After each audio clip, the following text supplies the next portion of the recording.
in Shianda.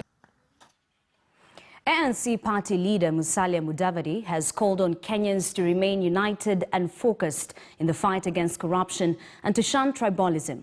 On the other hand, ANC deputy party leader Ayub Savula has asked Deputy President William Ruto to quit Jubilee and join Musalia's team ahead of 2022.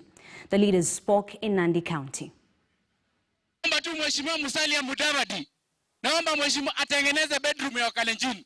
Atengeneze bedroom kwa nyumba yake ya Wakalenjin.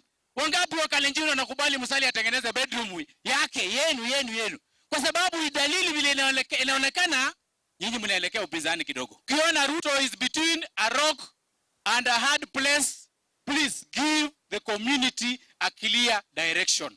Mimi nalenga kiti cha urais wa Jamhuri ya Kenya.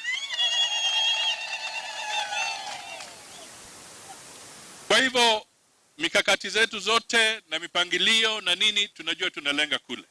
Kuna wengine pia wamejitokeza. Lakini baadaye mwananchi ataamua na mwananchi ataongozwa na Mwenyezi Mungu vile ataamua. Away from politics, let's talk health.